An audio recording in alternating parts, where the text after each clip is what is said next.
Bueno, buenos días a todos. En primer lugar, quisiera agradecerle a la Asociación Española de Familiares y Enfermos de Wilson, especialmente a Faustino, la invitación a estar aquí, ¿vale? También a la Fundación por Amor al Arte, lo que están haciendo por... ¿Me oyen? ¿Perdón? ¿Me oyen ahora?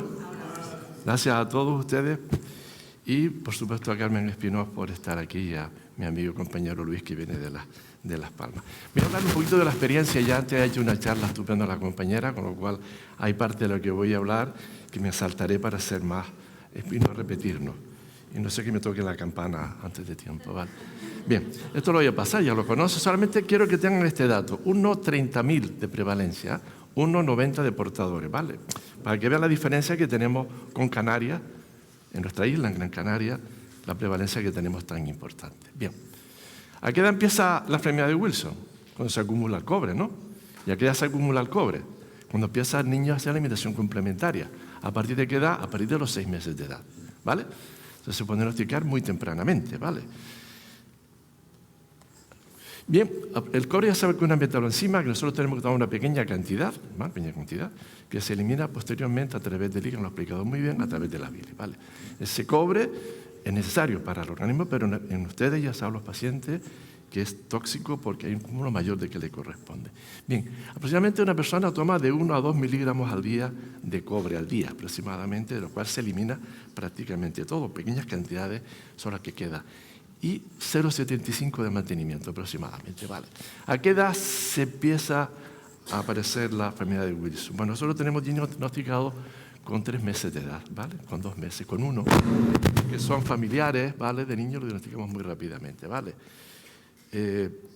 Por tanto, aunque habla que es rara, a partir de los 5 años es rara la presentación, pero habría que ir a ello. Habría que dar un cribado de la enfermedad de Wilson, porque la enfermedad de Wilson reconocible realmente entra dentro del cribado. Va a ser que ver qué metabolito es el que estudiamos.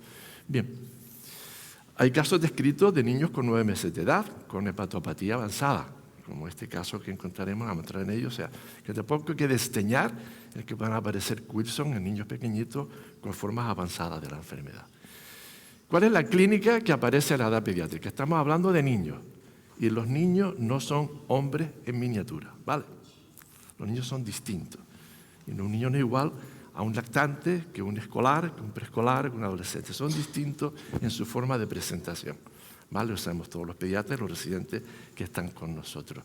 La forma más frecuente de aparecer la enfermedad hepática en la infancia es con una hipertransaminasemia. ¿Por qué? Porque se va acumulando el cobre en el hígado, se destruyen los hepatocitos y aparece la transaminasa. Por tanto, en cualquier niño de cualquier edad que tenga una hipertransaminasemia mantenida, hay que descartar la enfermedad de Wilson en estadios muy precoces, ¿vale? Esa forma más frecuente son niños que no tienen ningún problema, están muy bien, simplemente tienen una hipertransaminasemia. Hay que pensar siempre en ella. O en estudios familiares, que es otra cuestión. Bien, pero a veces el niño puede llevar más tiempo, tener una forma, en fin, con una mutación un poquito más importante, y puede aparecer con una hepatitis aguda, o puede aparecer con una hepatomegalia, o con un hígado graso. Cuidado con todos estos pacientes que tienen la esteatosis hepática unido a disfunciones metabólicas, el MASAD, antes llamado hepatopatía no alcohólica, hoy no se llama así. Todos estos hígados grasos también hay que descartar que tengan una enfermedad de Wilson. Y algunos están muy avanzados con hipertensión portal, con varices esofágicas, esplenomegalia, plaquetopenia, o incluso algunos ya mucho más avanzados, una crisis descompensada por una citis, ¿vale? O una cirrosis descompensada. Y es más raro que aparezca un fallo hepático agudo, aunque también los hemos tenido.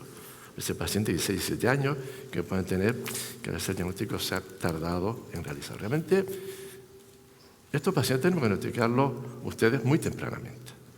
Hay que diagnosticarlo porque se puede diagnosticar muy tempranamente. Bien, el fallo hepático agudo es complicado porque en el fallo hepático agudo la ceruloplasmina es un reactante de fase aguda. En un proceso agudo infeccioso puede estar falsamente normal, con lo cual puede que el médico que lo esté viendo en ese momento pueda descartar que tenga un Wilson y que sí que lo tenga, ¿vale? Entonces es un poquito complicado, sobre todo cuando usa con ictericia. A veces hemos tenido un paciente con estos cuadros.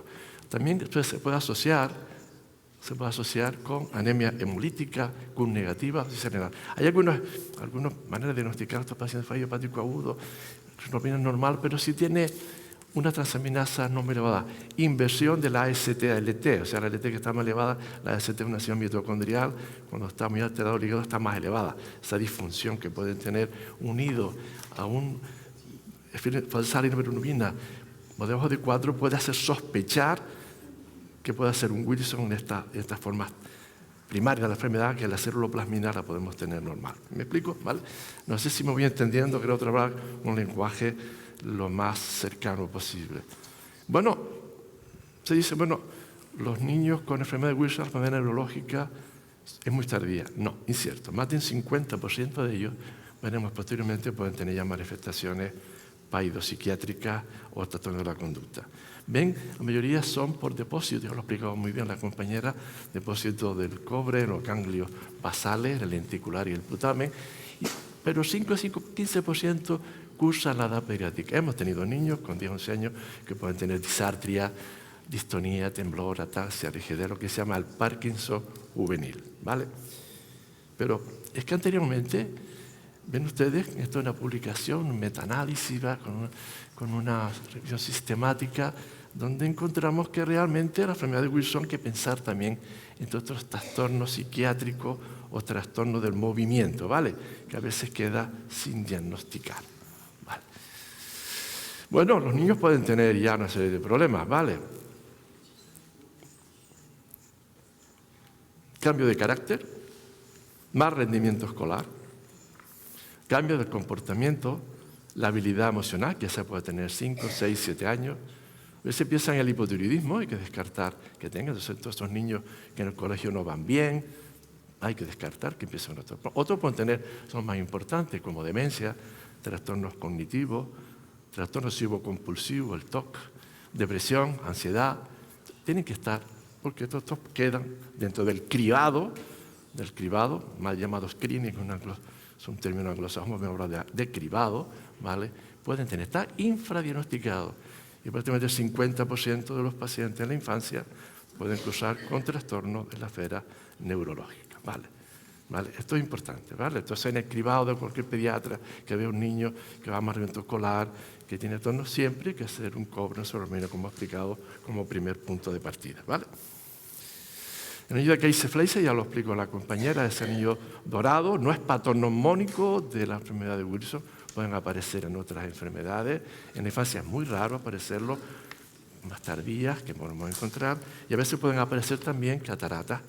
Es raro porque hay depósito de cobre dentro de la lente intraocular. Más no es patognomónico, aparece sobre todo en las afectaciones ya neurológicas avanzadas, pero pensar en esto lo diagnostican ya saben, los oftalmólogos con la lámpara de hendidura, ¿vale? Este anillo dorado que está alrededor. Puede aparecer también tubulopatía, afectaciones renales, llamamos un Fanconi, con aminoaciduria, perdón, me voy equivocando, con hipofosfatemia, que se han metido mucho en ello, manifestaciones óseas y articulares, dolor, osteoporosis, artropatía, una hemólisis aguda, por tanto, los compañeros hematólogos, que pueda haber un paciente pediátrico o adulto con una crisis hemolítica aguda, puede ser una presentación, pensar también en la enfermedad, y otras como cardíacas también, desde cardiomiopatía, disfunción subclínica, arritmia, endocrinas, pancreatitis, y ya comprará el compañero posterior de las afectaciones cutáneas que pueden tener estos pacientes. Pero es una enfermedad heterogénea que pueden tener muchas manifestaciones de la enfermedad. Bien, esta es un poco la clínica que ustedes vean, lo típico, ¿no? Ven, a medida que tienen menos de 10 años, van a manifestarse sobre todo la clínica hepática, hipertransaminasemia generalmente asintomática. El niño tiene la transaminasa elevada sin ningún otro síntoma. Y las afecciones neurológicas son mucho menos frecuentes. Cuando llegan ante los 18 años se igualan prácticamente tanto las hepáticas como neurológicas, y por encima de los 18 años más neurológicas y menos hepáticas. ¿De acuerdo? ¿Cuál es nuestra experiencia? Solo tenemos diagnosticado 36 pacientes con enfermedad de Wilson a la edad pediátrica. ¿Vale? Total, que está Luis, pero solo tenemos 80 y pico pacientes con enfermedad de Wilson en la isla de Gran Canaria. Pero estos pacientes que nosotros hemos tenido desde hace muchos años ven que la gran mayoría, de la edad pediátrica, son asintomáticos, ¿vale? Historia familiar, importante.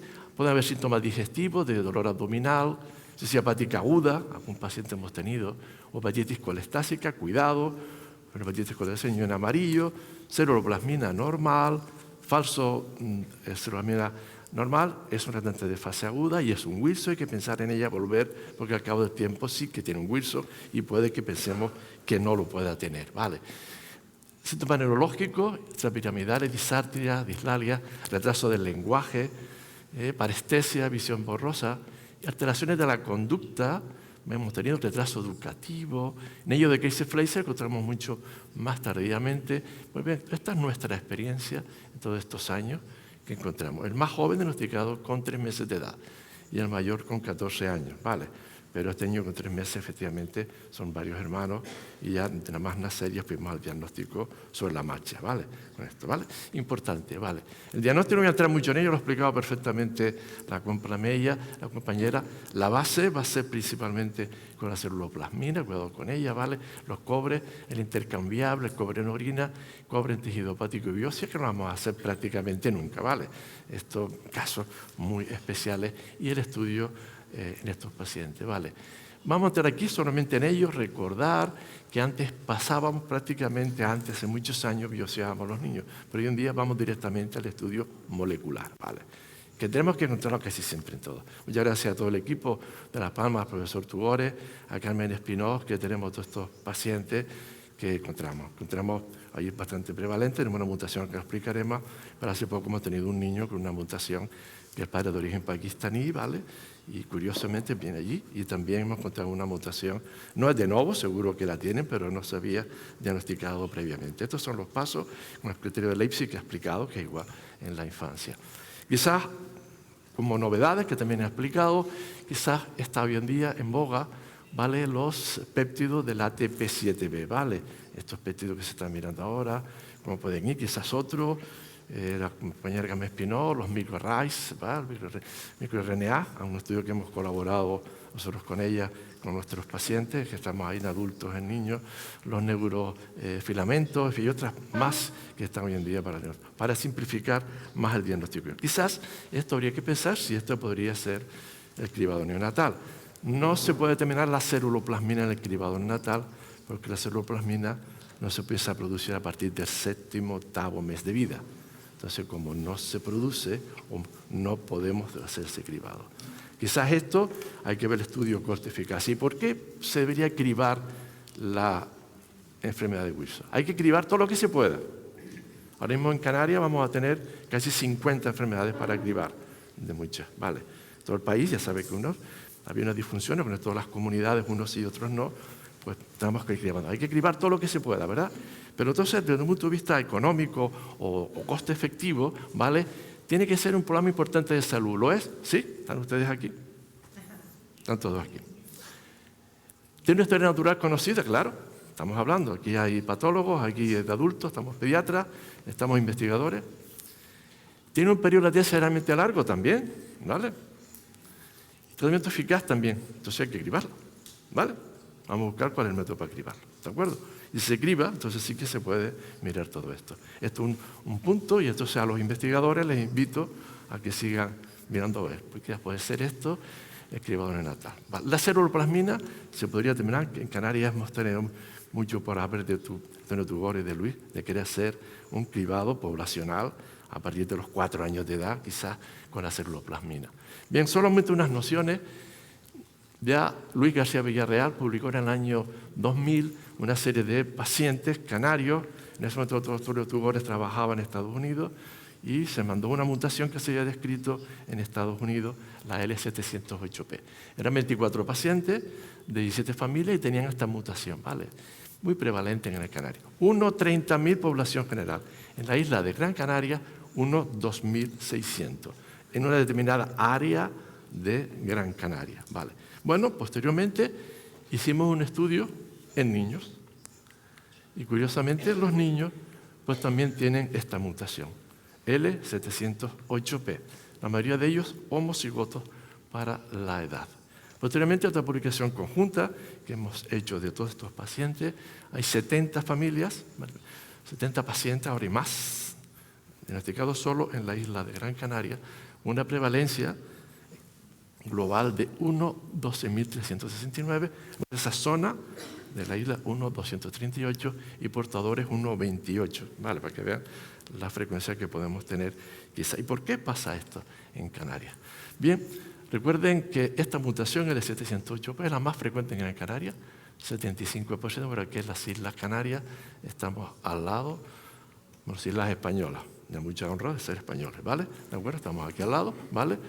Entonces, recuerden que esta Lanzarote y es autóctona de Gran Canaria, no aparece en el resto de las islas ni en el territorio peninsular español. Es de la zona donde más hay de todo el mundo, junto con áreas de Grecia y algunas zonas de la zona de no recuerdo el nombre de otra isla, de Córcega, de Cerdeña, me olvidaba haciendo así, ¿vale? Tiene una antigüedad estimada de más de 50 generaciones atrás, proviene conservada de los antiguos aborígenes prehispánicos que habían que se quedan. Esta población es un cromosoma, esto es una publicación salida hace muy poquito de cómo llegan ellos entre el siglo I y III después de Cristo, vienen bereberes que vienen a partir del norte de África, norte o el oeste de África. De ahí llegaron, estos son una reconstrucción facial que tienen de estos aborígenes que encontraban en esta época, que encontraron en Liverpool, que podría ser del Museo Canario, que están estas representaciones. Bien, sin embargo, esta mutación, el 708P, es la segunda más frecuente en Brasil. Es muy frecuente también en Costa Rica, en Cuba y Centroamérica. En otros países latinoamericanos no se encuentra porque no se ha determinado. Y estos eran los aborígenes canarios ya mezclados con los conquistadores castellanos, se unieron y trajeron la mutación al Nuevo Mundo. ¿Vale? Esto es antropología. ¿Vale? Tratamiento, dieta baja en cobre, pero cuidado, porque el cobre es una metalenzima necesaria. Tampoco tiene que estar sin cobre toda la vida, ¿vale? Tiene que estar un tiempo y después puede tomar. Liberar un poco la dieta, salvo los mariscos y las vísceras. Pero hay que tener cuidado porque tienen que tomar un poco de cobre, ¿vale? O sea, esto también está en controversia, ¿vale? Nosotros usamos mucho las sales de zinc, sobre todo por los pacientes presintomáticos, se tolera mejor, ¿vale?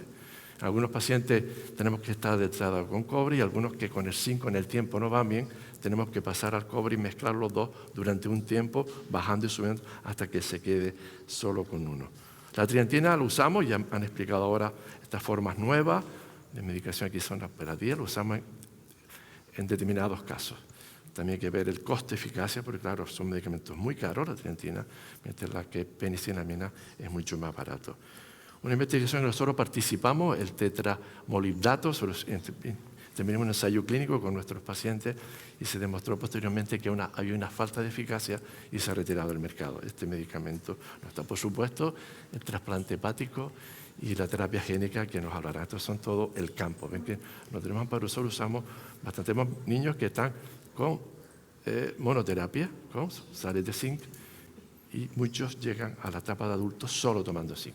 Algunos han estado solo con penicillamina, con ella, algunos han pasado penicillamina, triantina, y otros pacientes que están con el zinc y no va bien, pasamos, o sea, que todas estas cosas. O al principio usamos el cupripen, la penicillamina, y luego bajamos, ¿no?, al esto.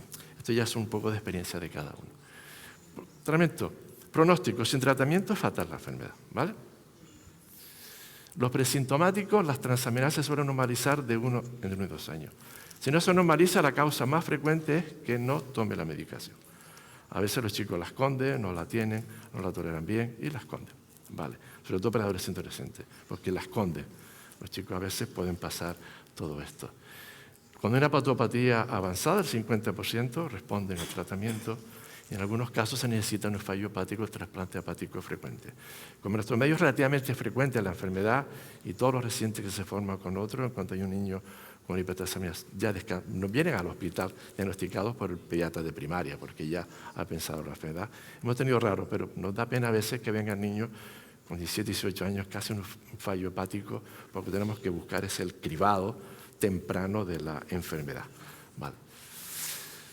¿Y qué es la calidad de vida? Este es un estudio que hicimos multicéntrico, donde estaba la compañera Marina Berenqué y Sol Muriño, donde tuvimos bastante, 102 pacientes entre pediátricos y pacientes adultos. ¿Qué pasa con esto? Nosotros vemos a nuestros niños diagnosticados con poca edad, que ahora tienen 30, 30 y pico años, y algunos, casi el 30% tiene un deterioro emocional, ¿vale?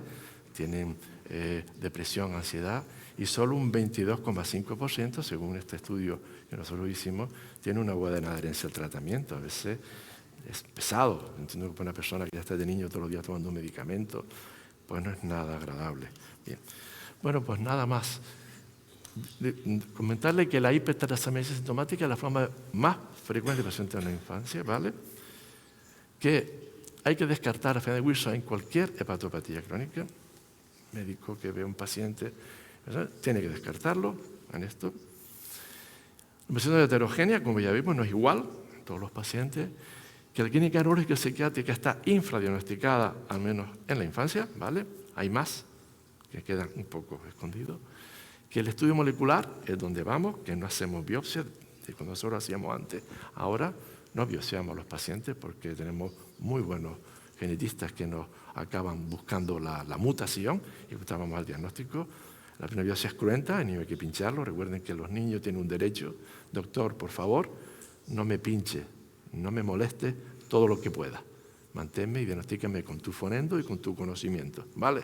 Tenme, no me ingreses más de lo necesario. Dame mi juguete, mantenga. Son los derechos, 10 derechos del niño, dado por la OMS ya del siglo pasado. Y esto tenemos que mantenerlo todos los pediatras. El diagnóstico precoz, tratamiento y controles adecuados, evita la aparición de complicaciones de la enfermedad. Tenemos que ir a un diagnóstico precoz y cribarlo. Esta enfermedad tiene que entrar dentro del cribado de todas las que tiene. Ahora ya estamos casi por 50, muchas enfermedades raras. Hay que cribar todo lo que se pueda. Y esto es una enfermedad coste efectiva para hacerlo mucho más precoz. Y hay investigadores que exploran, compañeras, desde los péptidos ATP7B, los neurofilamentos, los microRNA, muchísimo. Gracias ahora estamos hablando con Carmen, ¿verdad?, de encontrar, siempre buscando los básicos junto con los clínicos, algo que sea mucho más rápido de diagnosticar. Nada más agradecerle a todo el equipo, a Luis que está con nosotros, Luis García Brial, Luis Antonio, verdaderos en Canarias que han empezado con todo ello, desde que estábamos con estos, Ana Sánchez, Paloma Garay y Carmen Espinoz, con todos los estudios, y todos los compañeros de la unidad, más jovencitos, y yo más mayorcito yo, y también el doctor Bonecilla. Estos son todos los compañeros, algunos presentes y otros ya ausentes entre nosotros. Quiero hacer un homenaje a todos ellos que nos han ayudado a la unidad de gastroenterología de nuestro centro y parte del servicio de pediatría que estamos metidos. Y nada más, muchas gracias a todos ustedes.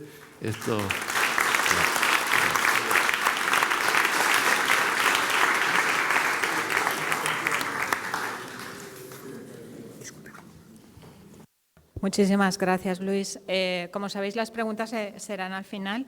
Y ahora nuestra próxima ponente es Aurelia Pujoa, que es una referencia en lo que es los trastornos neurológicos asociados a la enfermedad de Wilson. Ella trabaja justamente en un centro nacional de referencia para la enfermedad de Wilson en París.